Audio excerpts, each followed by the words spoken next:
happiest people in life know that they don't really have to compete against others. Their success comes from doing their best based upon their passion and their inner motivation.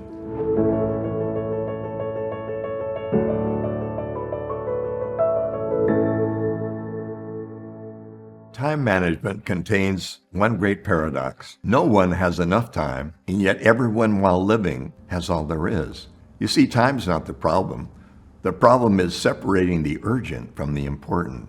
Every decision we make has an opportunity cost, and every decision forfeits all other opportunities that we had before we made it. We can't be two places at the same time. Even though we're all aware of the trade-offs of quality time versus quantity time in our relationships, we're not used to thinking specifically about how our decisions cost us other opportunities. And without this understanding, our decisions will often be unfocused and unrelated to helping us achieve our most important goals. To live a full, balanced life, we need to be more in conscious control of our habits and our lifestyles. Freedom from urgency. That's what will allow us to live a rich and rewarding life.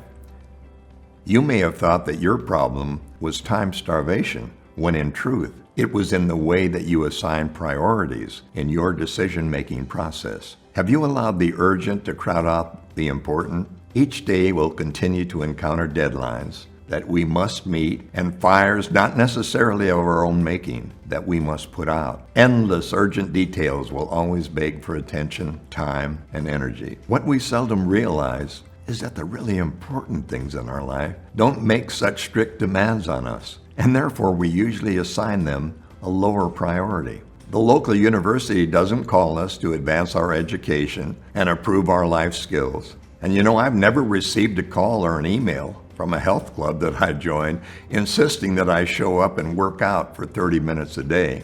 My bathroom scale has never insisted that I lose 30 pounds, nor have I ever been subpoenaed by the ocean or the mountains to appear for relaxation and solitude. And yet I receive hundreds of urgent phone calls, texts, and emails each week from people with deadlines. You see, it's the easiest thing in the world to neglect the important and give in to the urgent. One of the greatest skills that you can ever develop in your life is not only to tell the two apart, but to be able to assign the correct amount of time to each. Take time to hear a robin song each morning. Take time to smell the roses as you go.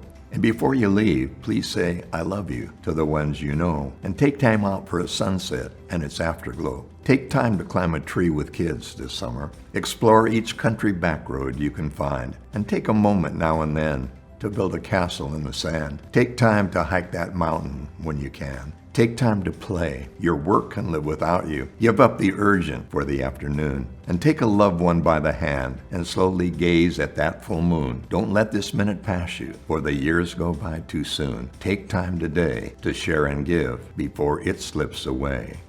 Take time to live.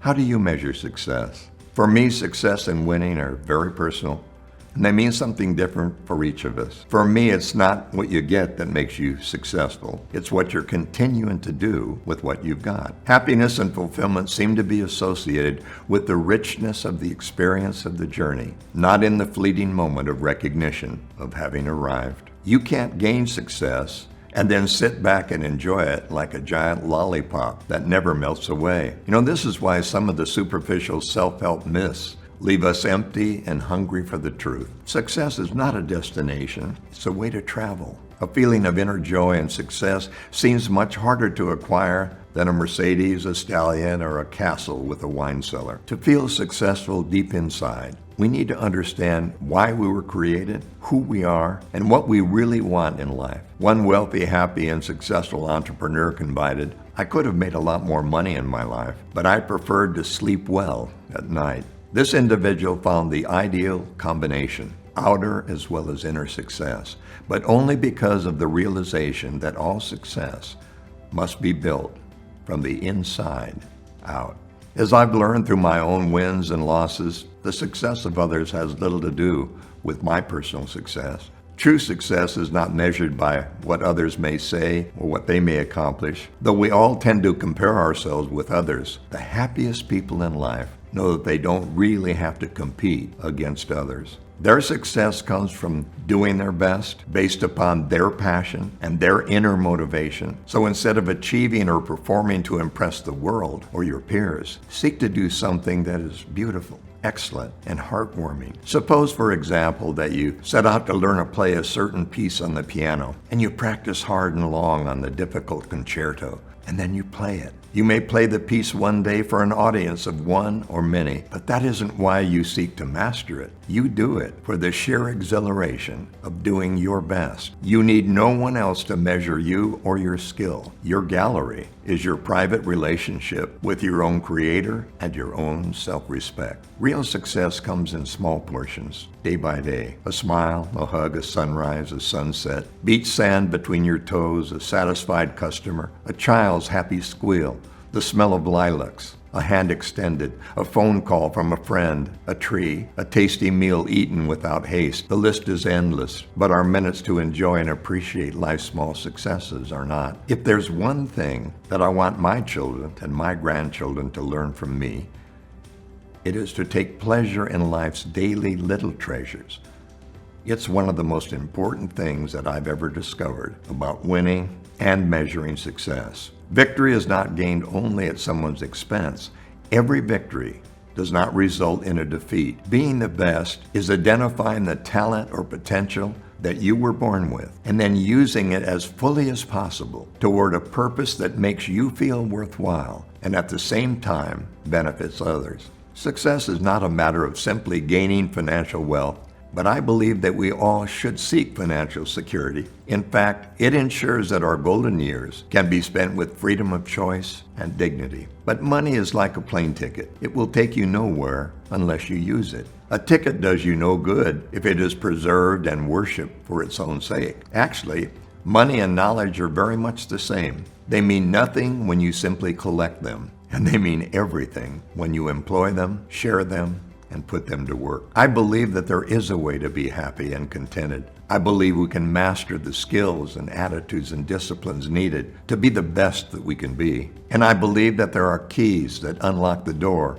to all our dreams of satisfaction and happiness. We can be whole persons who function more completely, effectively, purposefully, and gracefully. And when we can do that, we'll understand success and winning the game of life. When I was very young, I dreamed I could do anything, be anything, have everything. I wished upon a star and saw myself go everywhere throughout the world without a care. But somehow, in between, I asked myself, could it be, should I see all this for me? And now at last I know what kept my sights too low. They were simply childhood fears that I learned so long ago. How do we know that the vision that we see for ourselves is real? How does that face in your mirror reflect how you truly feel? When do our doubts and our fears disappear? When do we know that the harvest is near? Who can we turn to? Who do we trust to lift us up year after year? So many questions searching for answers, so many voices from youth, so many hours of working and waiting, and finally, a moment of truth. The secret to unleash the champion inside you is really quite simple to find. Give all your attention to the visions before you. Leave all of your failures behind. Cherish the loved ones around you. Stay true to the friendships you share. Let health and abundance surround you. And dream as big as you possibly dare. Imagine that all you desire and hold dear is asking permission from you to appear. This is your moment. This is your year. Don't wait for the future. It's already here. So here's your question on this final day. Beginning tomorrow throughout the day, and then every day thereafter, stop and ask yourself this question. Is what I'm doing right now important to my health, my well-being, and my mission in life? And for my loved ones, your affirmative answer will free you forever from the tyranny of the urgent. And most importantly, your loved ones will place more value on the time you spent with them than they ever will on the money you spent on them and the valuables that you leave them in your estate. And today's action, live as if each new day were your last, while dreaming and learning as if you're going to live forever.